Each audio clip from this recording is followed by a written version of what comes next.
Welcome back. Thank you for staying with us on Citizen Extra. We're following all the politics for you. 5 days to the general election. Let's take you on the campaign trail now, where the Jubilee Brigade is making its foray into the Ukmabani region. They're in Wote this morning. Let's listen in. Sasa ndio sababu hiyo tumefika hapa Makueni kuomba vile Biblia inasema, kuomba kura yenu. Jameni, mtatunyima kura yenu Makueni? Jameni, mtatunyima kura yenu? Unajua kwa Biblia hiyo mstari ya 7, mstari ya 8 inasema, ama nyinyi ni wazazi, mtoto yenu akiomba mkate mnapatia mawe. Tunakubaliana? Makueni mtatupatia safari hii? Mtakubali tutembee pamoja safari hii? Mimi nataka niseme hivi. Ndani ya miaka 4.5 ya Jubilee, lazima tuseme ukweli ndio tuaibishe shetani, ama namna gani? Barabara yenu ya kutoka Kibwezi hapa kwenda Mutomo kwenda Kitui imeanza, ni hivyo sivyo? Si barabara imeanza? Barabara ile ya kutoka Sultan Hamud kwenda Kasikeu si inaendelea? Barabara hiyo ingine ambayo ya Tawa kwenda Itangini tayari tumemaliza kandarasi, itaanza. Barabara ya kutoka Kali kwenda Kikima mpaka Chambalasi huko, rais na mimi tulikuwa huko juzi, kilomita 56, hiyo barabara tayari imeanza. Kautandine Mavivia, hiyo barabara tumemaliza kandarasi yake. Kutoka Kambo kwenda Darajani mpaka Nzoila, hiyo barabara tumemaliza kandarasi yake. Kwa ujumla ukihesabu barabara Jubilee imepanga kufanya Makueni County ni kilomita 270 ya bilioni 17. Hakuna, lazima tuseme ukweli bwana, hakuna serikali ingine ambayo imeweka mipango ya kubadilisha Makueni hii kuzidi serikali ya Jubilee. Ni kweli ama si kweli? Ni kweli ama si kweli? Vifaa ya hospitali si iko hapa Wote ya milioni 400? Si vifaa ya hospitali ingine iko Makindu? Tulikuwa huko na rais na huyu mshahidi Mailu, huyu waziri si ni mshahidi? Ni kweli ama si kweli? Hapa Makueni County 2013 watu ambao walikuwa na stima walikuwa watu 13,000. Leo baada ya miaka 4 ya Jubilee tumeweka 1.1 billion. Sasa watu wako na stima ni 37,000 from 13,000. Makueni jameni, mnataka serikali ya kufanya kazi ama ya kupiga story? Bana, tuambiane ukweli, mnataka serikali ya kufanya job ama ya kupiga story? Sasa mjamaa akikwambia kitendawili hapa kitendawili pale, mpira huyu mpira yule, mambo itafanyika namna gani Makueni hii? Tutatembea pamoja? Safari hii tutatembea pamoja? Hebu nione wale wanasema tutatembea pamoja pamoja pamoja pamoja pamoja. Mimi nawaulizeni ndugu zetu watu wa Makueni na ndugu zetu watu wa Wote, hiyo kiwanja mimi nilikuja mwenyewe kuona kiwanja hapa Wote. Tumeweka milioni 300 kutengeneza stadium hapa ya Wote. Ni kweli si kweli? Sasa mimi nataka nikuulize my friend, wewe utapigia kura reli unayoona kwa macho, barabara unaona kwa macho, sitima unaona ikisambazwa, vifaa ya hospitali unaona kwa macho, ama utapigia kura story tu ya kuambiwa itakuwa haikuwa, na wamekuwa na miaka hiyo yote 30 hawakufanya? Mnataka kitendawili ianze ama kazi iendelee? Kitendawili ianze ama kazi iendelee? Hebu nione wale wanasema kazi iendelee, kazi iendelee, kazi iendelee, kazi iendelee. Mimi nataka kumuita ndugu yetu Peter Kiilu ambaye ndio mjumbe wetu wa dunia hii. Mbaidu muyasio inge, mnafurahi kuona rais na naibu wake na wale wengine wote asubuhi ya leo. Walikuwa hapa juzi, na bwana rais tunashukuru umetembea hii constituency mara 2 sasa. Hatuna mambo mengi mheshimiwa rais, lakini hawa watu vile nawaona wameamua kutoka mahali kafu watembee barabara ya maendeleo. na hiyo ndio tumeamua wakati huu. Kwa hivyo nafikiri tunamkaribisha, ni kusema ni barabara hiyo peke yake. Asante sana. Haya, wacha nimuite Peter Maundu kuja sema mambo hapa wewe Petro. Thank you. Arambe. Mheshimiwa Rais. All that was left to be said on that is ama namna gani. You're listening to the Deputy President and of course other area leaders who are in Wote, in Ukmabani, as part of a larger tour of the area today, and later on they'll be heading to Mombasa. Of course, Jubilee 5 days to the election, looking at you know, making inroads even to areas that are traditionally opposition strongholds. Let me introduce new guests who are joining me this hour: Eric Wanjohi, Raphael Obonyo, and John Kagushia. They are all political analysts, and you're all welcome to the program.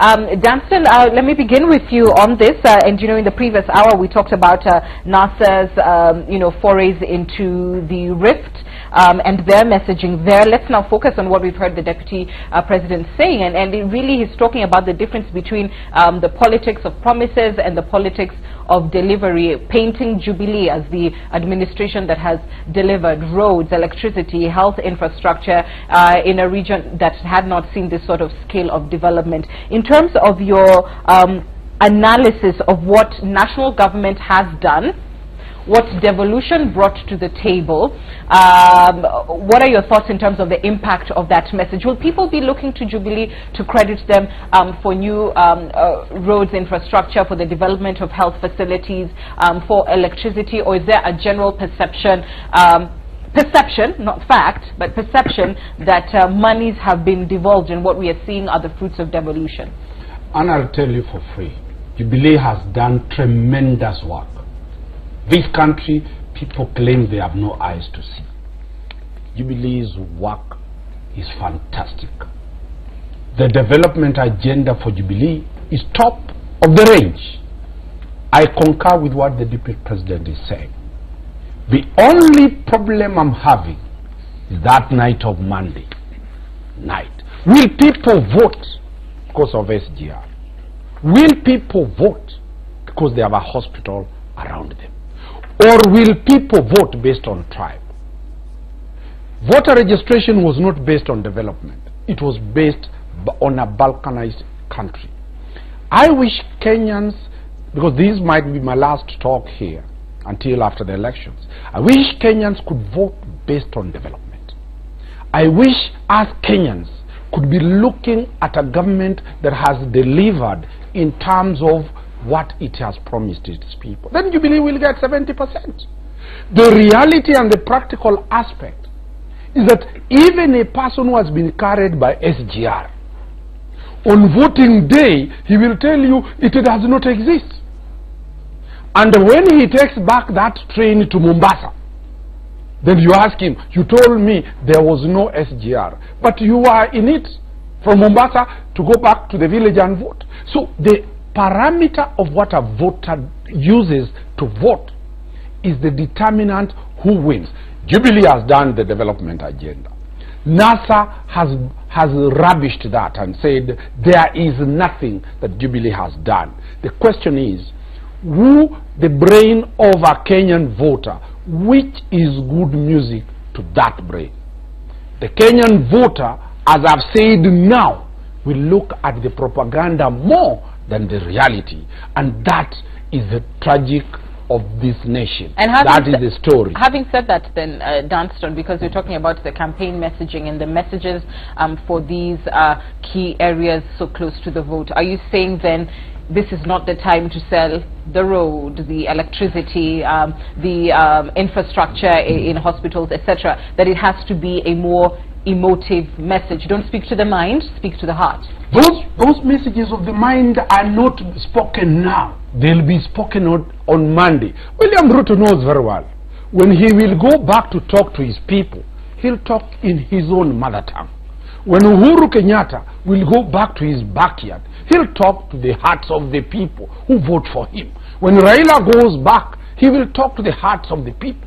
This is for public consumption. Whatever rallies we are seeing are for national attention. The reality of the messages, and Jubilee knows it very well, once Jubilee ignites that message on Monday night, they will find that they have whitewashed NASA in a manner that, as I said, 56%.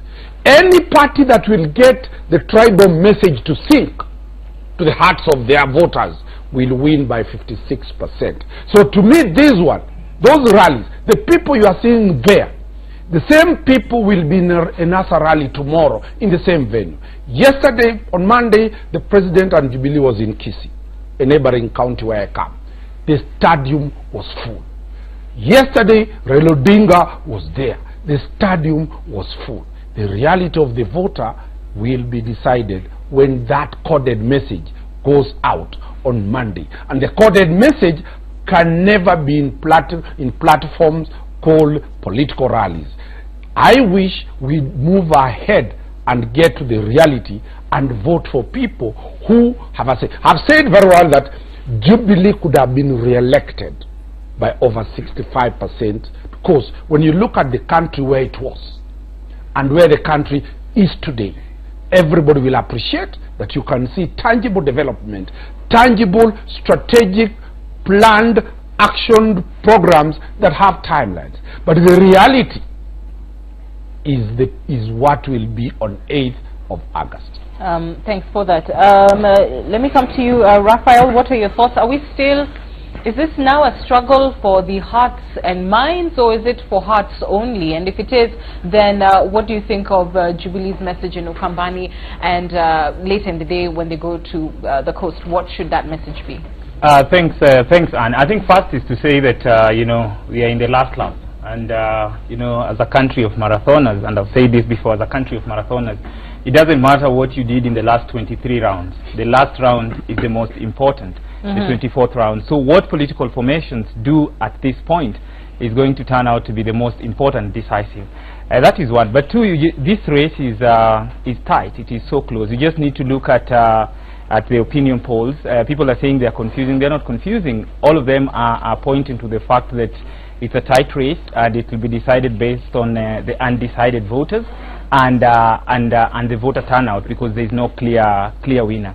But three is that political formations need to find a way of getting to the voter's heart, not just the mind, because what is happening, it becomes very difficult to sell what the deputy president is selling, you know, roads, hospital, at this hour, you know, because if that was the case, then we would have seen even opinion polls indicating that truly, if Jubilee has implemented their development agenda and there is tangible sort of results, then we will see the numbers showing that. But it goes to show, and of course there are cases that people don't vote basically based on development matters. People vote, I mean, there are many other factors that come into play. One of them could be the ethnic mobilization. You know, we are still a country that tribe determines a lot who gets into power. So that's a big issue. The money politics, you know, whoever gives the most. But I think political formations at this particular point need to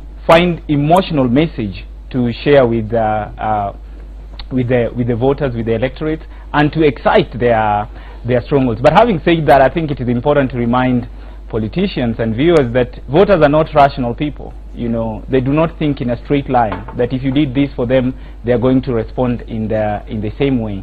So I think if you reason like that, then you need to find a way of getting to his mind and ask yourself, what exactly does this voter want to hear? And this is the week, you know, it's the week of propaganda, it's the week of fake news, it's the week where you give your all, something that is going to excite the electorate, something that let me just sorry, let me cut you short so that I can probe some of the things that you're saying. So if it is the week to speak to the heart, then what is the heart message for a region that is largely seen as opposition? So what does Jubilee say to the heart of the people of Ukmabani? What does Jubilee say to the heart of the people of the coast? I think this is the time to bring out, you know, things that previous leaders have not done. Leaders from Ukmabani, for example, not just to outline what you've done, but also to bring out the faults of the previous leaders. I think that will talk to the heart of the people, more than just saying 300 million, 200 million, 200 kilometers of road. I think this is not the time. This is the time to make people angry, and you can't make people angry by telling them we've set aside 200 million. You know, we now have a road. You know, this is the time to tell the stories. You know, yeah. So I think for me, the message is important, but how you package it also matters. Eric, is that your perspective? Time to speak to the heart, and if it's about talking to the heart, what do you say in Ukmabani and in the coast if you're Jubilee? President Uhuru Kenyatta has the experience of being president, of winning an election and being president. Raila Odinga has experience of almost winning the presidency. But you have to look at two factors here. One, what session are we at now? 5 days to the elections. Are we going to speak about issues, or do we go for public mobilization? We all know, for instance, Raila Odinga has been an expert in public mobilization, especially for sending commissioners home. And all what he does not bring out something substantive to say that I have a better alternative. He just comes and says, these guys must go home. So right now, I'm yet to understand, is his campaign platform within the next few days based on sending the Uhuru administration home or clinching the presidency? I hear you, but let me pause you there, because we are pressed on time, and when we did discuss a NASA strategy in the first hour, so please shift your focus particularly to Jubilee's campaigns today. What do they say then to opposition strongholds? I wouldn't advise them as to what to say or what not to say, because for me, I'm here to analyze what these people say, what the other people say, and give my opinion about the communication messages that they're sending outside.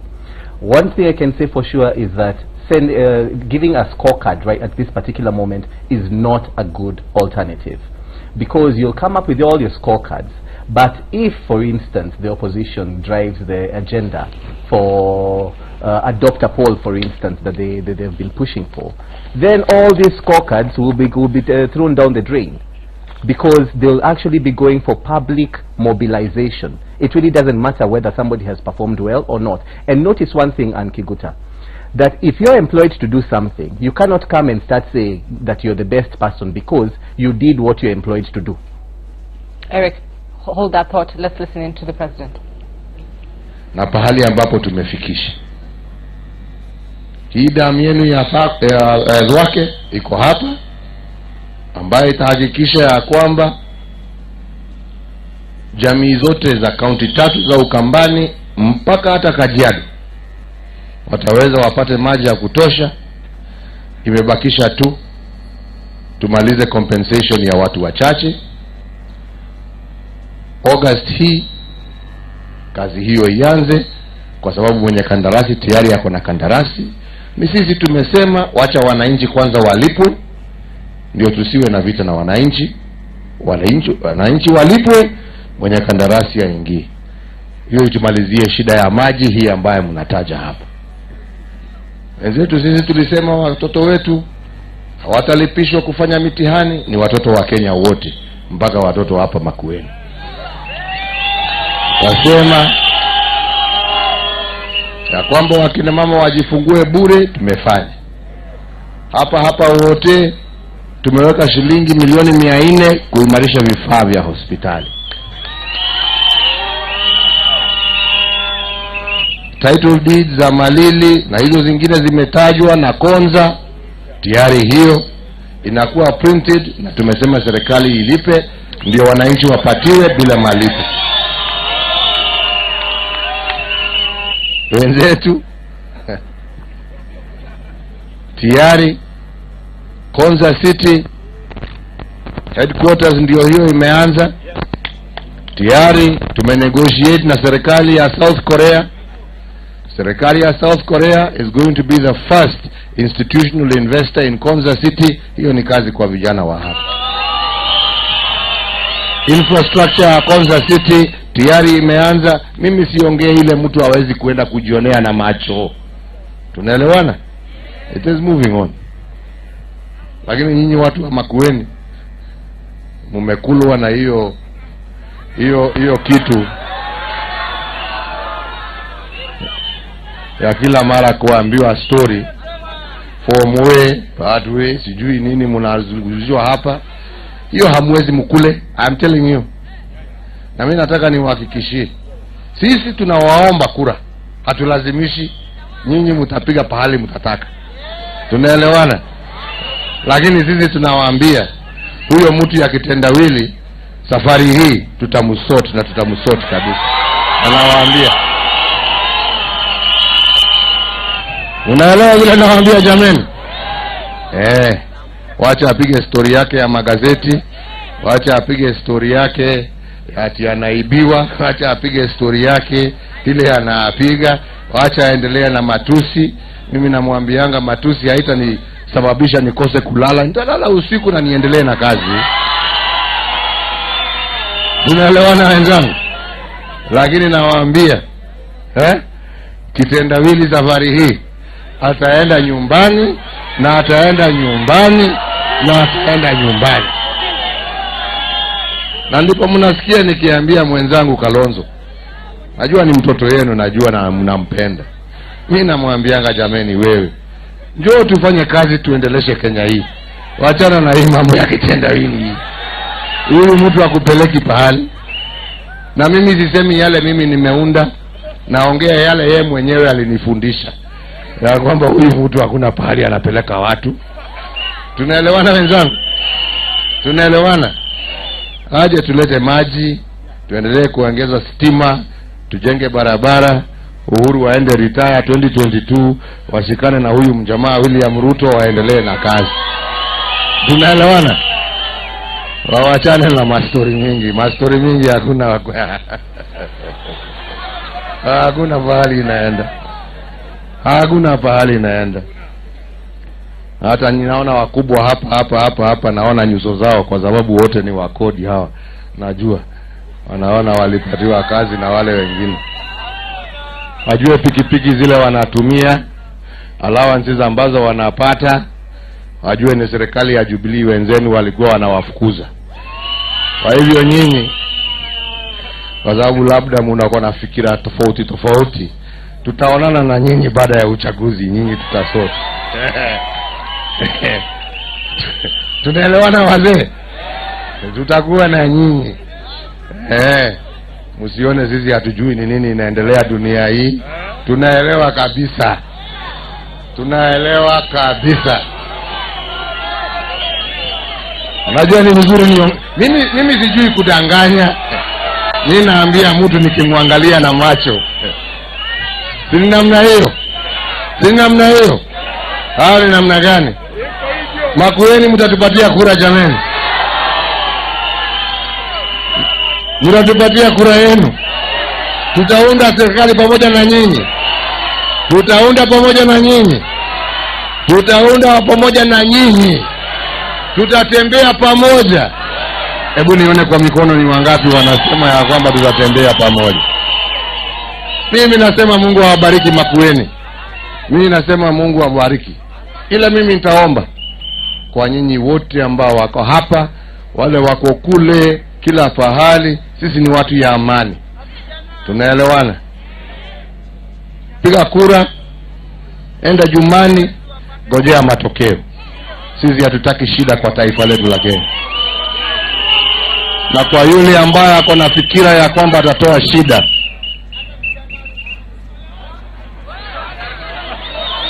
ni namna hiyo. Tunaelewana? Tunaelewana? Mimi nasema Mungu awabariki jameni.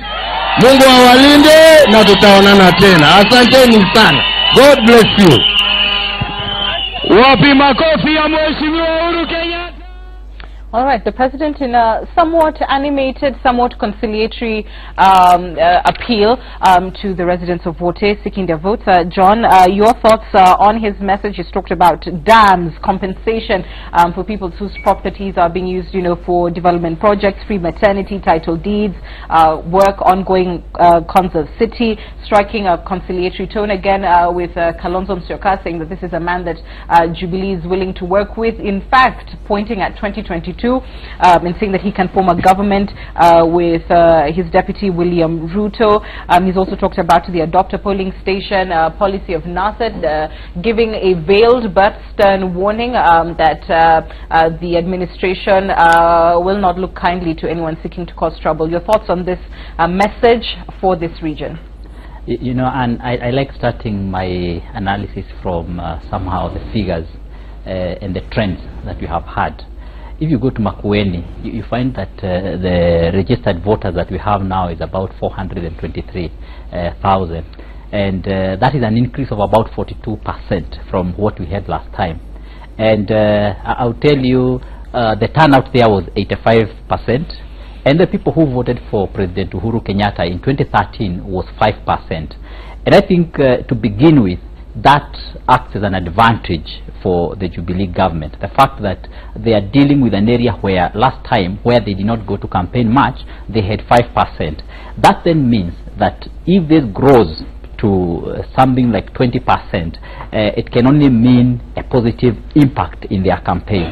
And if you look at the messaging that is being done, first, I do not want to agree that giving the scorecard at this time is wrong, because as an incumbent you cannot campaign, you cannot go to ask for votes without having to really give some of the issues that you have been able to achieve as a government. And what you hear coming from the president is that you people did not vote for us in 2013, and you are not with us last time, and you have even heard the deputy president raise the same issue. But he's saying even when you did not vote for us, even when you gave us only 5%, we have been able to do all this for you as Makueni people, and they kind of go ahead even to quote the roads that have already either been done, already have started, and have others are going to start. Now, he raises an issue which again has a humanitarian aspect, the issue of the dam that is supposed to be constructed. Even after having been tendered, he says that they have put it on hold until August, so that they can first of all deal with the humanitarian aspect of compensation to the wananchi. And of course that appeals to the common wananchi on the ground, that the government is not only looking at implementing major projects, but it's also looking at the issue of helping the common wananchi get their dues in a good way. Then if you look at again some of the messaging that he has done, first you look at the president. He was not very loud, he was very cool, very collected, you know, walking at the stage and trying to appeal to them, and even kind of even looking at the reverse of what he's asking for. And you know, he even goes ahead to tell them, I know you people have already gone to the other side, and they are like, no, we have not gone. And this is all to appeal to them. And when, for example, you raise the issue of we have done 1, 2, 3, even if you are not with us in the last election, you find that in itself becomes an emotional message already to the people there. Now, if you look at the way the Jubilee Brigade have done their work right from the word go, they are not starting their campaigns now, because what happened is that they started targeting leaders in these areas. And unlike last time when they did not have any contestants or any aspirants with the Jubilee Party, TNA and URP, this time round you find that sitting members of parliament are already joining them. Like now you have seen them give them time to talk to their constituents. And this, I think, is one of the approaches that Jubilee has used across the country, especially in the stronghold for the opposition. They have gone to the leaders and they have brought the leaders on board, and they are using the leaders now to propagate their agenda. Because when Uhuru comes and Ruto comes, and they come with their elected leaders, then they see like the administration has come closer to them. So you see, that is from my analysis, that's the kind of approach that Jubilee government has taken. Right. And they are looking at adding from 5% to anything even 6%, 10%. Anything above 5 will be a win, will really be a very big plus for them. Fair enough. Mark, let me come to you, especially in the subtleties of the president's communication style. You know, we've seen him being quite assertive on the campaign trail. It was certainly different in this case.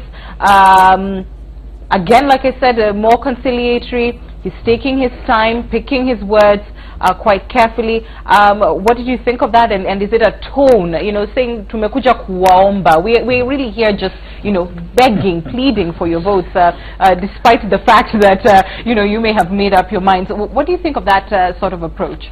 I think his approach was quite interesting, because at the same time he also expressed a lot of interest in speaking after the elections and saying we will do this, we will do that. That means he's confident.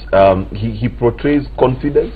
He is also reconciliatory in the sense that he's trying to push the message that, listen, I'm not a populist president. I do not just side with the people who voted for me. I've been a president for the entire nation, and those are very important facts to be considered. But I think also consciously in both the minds of the president and the deputy president, if you listen to both of their speeches, they're aware that they need to push the agenda of development, but they're aware also that when they're in opposition strongholds, they cannot go with the heavy agenda of Jubilee. They go with the development agenda, because that one cannot be disputed. You cannot say there is no road where there is actually a road.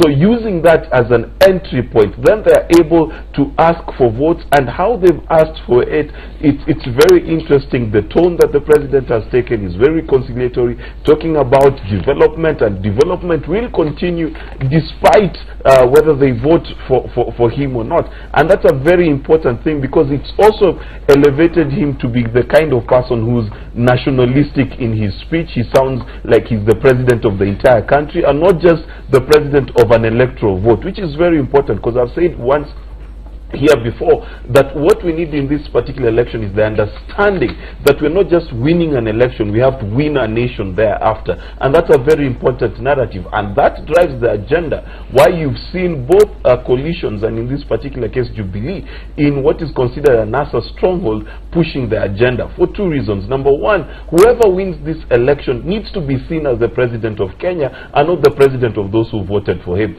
And the second part, as my friend has said, this election will go down to two things: voter turnouts within what are perceived to be strongholds, and what percentage Jubilee is able to get within the NASA strongholds, and vice versa. So when you consider those two things, then it makes sense the approach that the president has taken, which is reconciliatory and talking to people and encouraging them, and not disparaging them either for not voting for him last time, but also encouraging them and tell them, you know what, you will vote for whoever you want to vote, but please vote for me. And I think that's a positive message for this nation, where we need to understand that there is no reward per se just because you voted for us, and there is no punishment for not voting for us. And yes, there was a veiled reference to some form of reward when he said he was referring to jobs, and jobs for area leadership who are already or who have been seen to be in the NASA movement. And you know, he kept saying imaneno tunaelewa, you know,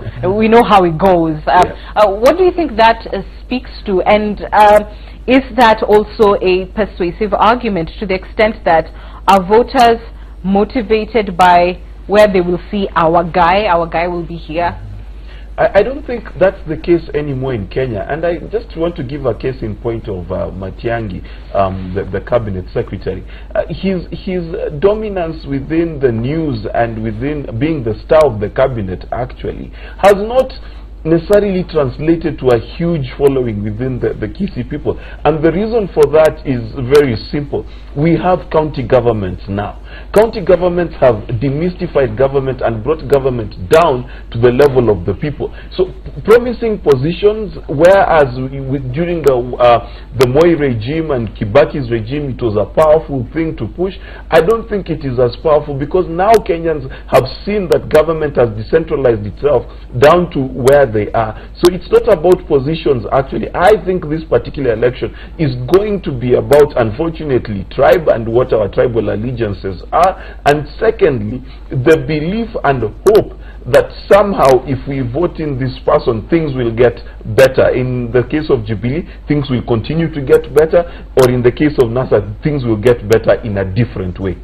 Right. Let's move on now to, you know, just looking forward to it. Jubilee will be campaigning today. They'll be also heading to the coast, even as NASA, as we told you earlier, is in Kericho now. They'll also be heading to Bomet, Narok. Tomorrow they'll be in Kisumu, Siaya, Kakamega and Busia. But Jubilee for today, of course, as you've seen, is in Ukmabani, I beg your pardon, and then later at the coast region. So Raphael, let me start with you. The messages that can resonate for Jubilee at the coast. I mean, you heard and you may recall some months back, perhaps 6 months back, when we were seeing some defections from the coast region, that Jubilee was very vocally saying that, look, this means the ground has changed. With each leader, they would say, okay, so now this region has changed, and really trying to paint the picture that the coast may not be as pro-opposition as it has been previously. And if you go by the Ipsos opinion poll, they gave Raila Odinga in this stronghold 62%. In the Infotrack poll, Raila Odinga 63% at the coast. So talk to me about the figures we are seeing. Number one, does a 62-63% Raila vote in the coast tell you that something has significantly changed from the last election, and is it in fact, did it start then with the defections that Jubilee took so much credit for? Yeah, certainly. I think Jubilee Party has made quite some inroads in the coast, and they've invested heavily in the coast in terms of trying to win over the voters in the coast, both in terms of projects, but also what you talk about in terms of winning over some of their leaders, having them defect from sort of NASA's affiliate parties, and that way percentages of Jubilee in the coast seems to be increasing, perhaps not as significant as they would have expected. But I think in terms of messaging in the coast, I think they need to put a face to the problem that they've been trying to solve in the coast. This is the time, for example, to get a voter from the crowd and get him on stage and you know, say what on behalf of the government, because I think what politicians need to realize is that they need to have more ambassador, more than just themselves. You know, if it is the president who's talking about the road, imagine if it was one of the voters who is saying the difficulties they've had in the past and that this has been fixed. I think it will resonate better than when the president is trying to convince them that we've done this, because remember, people don't trust politicians as much. So people want to hear from amongst themselves. So I think this is the time to look for who represents the solution that we've brought to the people of coast. And what would then the major issue be? Because the coast has long cried about, you know, being marginalized. I think even just a day or two ago, we saw the Mombasa governor, for instance, meeting with Luo tribal leaders and discussing what they called their shared problems, which is marginalization in terms of development.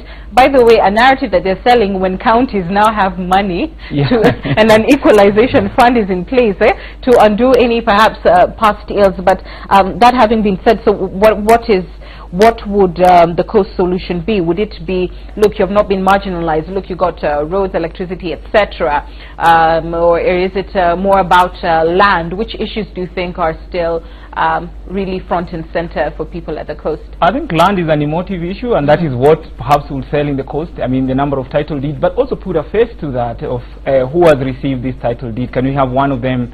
I mean, talk about how that has sorted out some of their problems, because I think it's difficult, and like I was saying, it's difficult to sell numbers here at this last, I mean, home stretch, you know, saying 200 kilometers of road. People do not even have that understanding of what do you mean 200 kilometers. What if it is about 197? What's the difference, you know? So you need to put a face to that, and it's the time to tell the story, very emotional stories. We've seen, I mean, other leaders in previous campaign trail toward the home stretch. For example, Obama, you saw him cry in Ohio, you know, shed tears. This is the time to try and show people that I'm concerned about your issues. And that's why I was saying, what tears for a Kenyan strongman?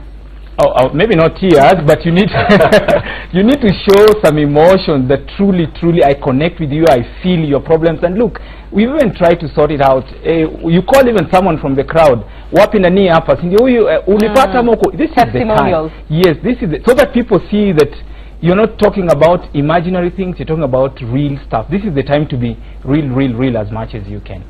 All right, Eric, your thoughts on the coast, where Jubilee is headed, and messaging that works and messages that don't work? I'd really beg Jubilee to listen to me on this one, because the message of change usually resonates more than the message of continuation when you come to a few days to the election. This is pure election management 101. if you're to look at what happened in 2002, yote yawezekana bila Nyayo, bila Moi, put Kibaki into power. Look at Obama, change we can believe it, elevated him to presidency. Look at President Kibaki in 2007. They came up with a phrase, yote yawezekana, Kibaki tena. That was in 2007. And what did the opposition respond with? Domo Domo. That Domo Domo actually almost sent Kibaki packing. They had to reposition themselves very quickly a few days to the election. If you're to look at 2013, how President Uhuru came into power, we want young guys into leadership. So this is change. The message of change usually resonates more than the message of continuation a few days to elections. Please, Jubilee, focus on public mobilization. Your messaging should be based on A, giving hope, B, addressing the basic needs of the people. You cannot talk about SGR in an environment whereby people do not have food to eat. Even when SGR terminates there? Even if SGR terminates there, it does not convert that into money in their pockets or even food in their houses. Right. Start offering hope to the public. Convert your messages into a message of basic public mobilization. Right. Because if a strong message of change is carved up, it may actually deter all the efforts that have been put forth in terms of development records. And maybe we can talk about how an incumbency sells change, because then is it changing from us, you know? Let's just catch up with the NASA campaigns. I think we can now. Stephen Leto standing by for us. I believe he is at the Kapkatet Stadia. Tell us more, Stephen. You've been following NASA this morning. What have you heard so far, if they've kicked off their campaigns? Well, the National Super Alliance is running behind schedule because we are at the Kapkatet Stadium in Kericho County, where they were supposed to have their first rally. But apparently they are already 1.5 hours late, and there are still no indications that they will be landing here anytime from now. But as you can see behind me, the crowd is building up slowly, waiting for the arrival of the National Super Alliance Pentagon.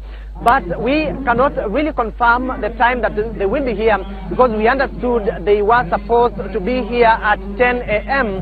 before now splitting into two teams, one to head to the Mau and the other one to head to Kilgoris, led by Kalonzo Musyoka, and the other one heading to Mau to go to be led by Raila Odinga, and later on in the afternoon converge in one joint rally at the historic Suswa grounds in Narok County. But all the same, coming here at the Kapkatet Stadium in Kericho County, being regarded as a stronghold of the Jubilee Party, that is President Uhuru Kenyatta and his deputy William Ruto, the National Super Alliance has three messages. One of them is selling Raila Odinga, who is their presidential candidate, as not being an enemy of the Kipsigis here at the South Rift. And the other message they will be selling is there are some tea estates whose lease is almost coming to a close, and that there is still no formula, or there is still no agreement on how those huge chunks of land are going to be shared either between the community or to private individuals. The third message is the issue of devolution, the issue of increasing county allocation from 15% to 45%. That is what the Chama Cha Mashinani leader has been preaching around his campaign. And so is the National Super Alliance as a Pentagon, saying that all the counties will receive 45% of total national cake. And so that those three messages are the ones that we foresee the National Super Alliance principle to bring here at the Kapkatet Stadium. But the first issue of Raila Odinga and versus the Kipsigis.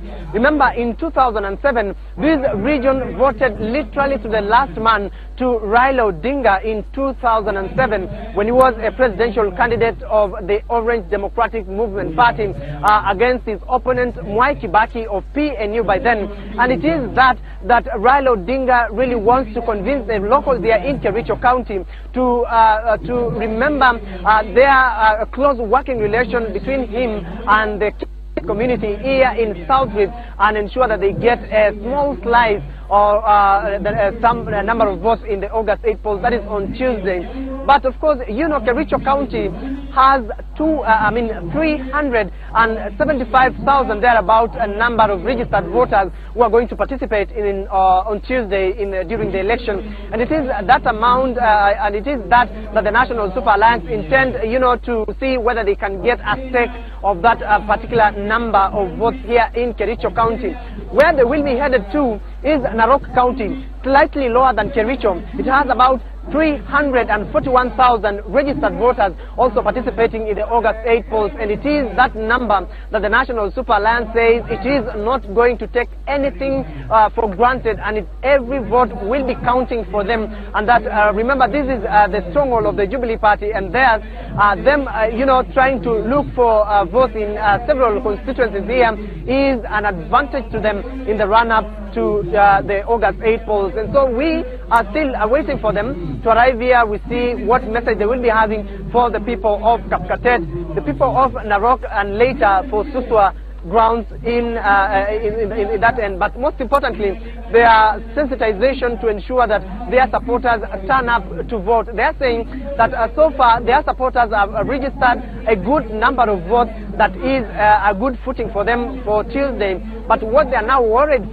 about is how many of their supporters will turn up on election day to cast that ballot. It is that narrative that Raila Odinga, Kalonzo Musyoka, Moses Wetangula, Musalia Mudavadi, and Isaac Ruto are trying to sell to their various constituencies. Remember, tomorrow they are doing 4 of their strongholds in Nyanza and Western Kenya, Kisumu, Siaya, Kakamega and Busia. That is where the National Super Alliance Brigade will be headed tomorrow. For now, we are still keeping an eye on this ground on what time they will be landing here and what message they will be having for the people of Kapkatet. And thanks, Leto, for your great reporting. And as we speak, Jubilee now heading to Kilifi. We understand they are shortly airborne as they try to make whatever last-minute foray or undoing of what the opposition has been selling in the coast. So, John, let me come to you on that.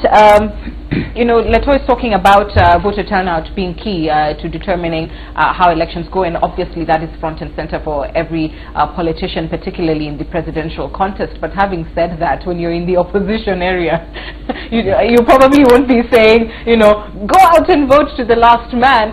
Your message may be different. And what is your opinion of what Jubilee can possibly tell the residents of Kilifi, and whether that messaging has been working based on the opinion polls that we've talked about in the region of 62-61% of the coast voting for Raila? Yeah, maybe just to start with from Leto's report, I don't know why NASA would be faltering when they are supposed to be having a big finishing power when they get late for a rally for more than 1.5 hours. And you know, on the other side, the Jubilee is not waiting. They have already finished their first rally, and on this other side, NASA was supposed to be through with the first rally, and they were supposed to be going to the next one. But again, one can only be left to guess what could be happening. You know, yesterday a colossal amount of money, about 530 million, was held up, which had come from the George Soros Foundation. And you never know, maybe this was part of what was supposed to be financing some of these activities.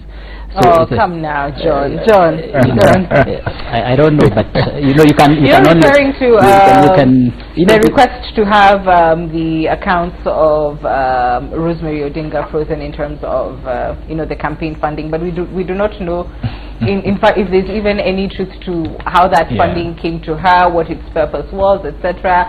So, you cheeky political analyst. You know, I don't know, but you know, you can only be left to analyze why could someone be delaying when you're supposed to be having a finishing power. but again, when you look at coast, and particularly if you look at Kilifi, one of the things that the president and his deputy have done right from the word go was to endear themselves to the coast people, especially using the issue of the land. And having issued so many title deeds to the people of the coast region, that is one of the issues that they hope they can cling on at this last moment. And you remember NASA on the other side, they have talked about implementing the TGRC, whereas that is a very good thing actually, which sounds like a logical thing that need to be done as a country. But for an individual landowner who received a title deed without having to go through the rigors of a lawyer, without having to pay the duty, which would cost well over 50,000 shillings. If the title deed is brought to your doorstep, again you find that is one of the things that Jubilee government now will be trying to consolidate their votes using that kind of messaging at this last moment. And again they will repeat the same thing. You did not vote for us. You know, by the way, in Kilifi they got just 10% of the vote in the last election. And you know, Kilifi is the second highest county in terms of voter registration in the last voter registration period. So you find this is one of the areas which and by the way, Kilifi is also one of the counties that came from around top 20 to now number 12. It is one of the counties that now is having more than 500,000 votes in the country. So it's a vote-rich county which Jubilee cannot undermine. Yes, it's only second to Mombasa. Yeah, and both governors have been very vocal and strong opponents of this administration. Perhaps definitely Joho more than Amason Kingi.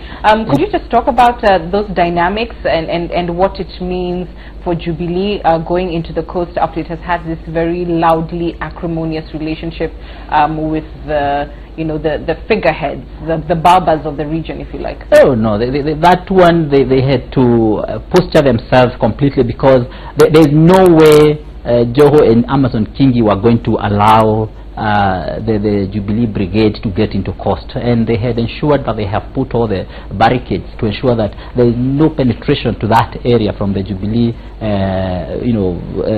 side of the government. But what they have done is that the Jubilee had to come by force, and the president had to assert his authority as the president, to some extent even trying to use his powers to ensure that he kind of cuts them to size, so that then he can endear himself. And you see, he's a person now who goes to Mombasa and ensures that someone like Joho does not even attend his political activities.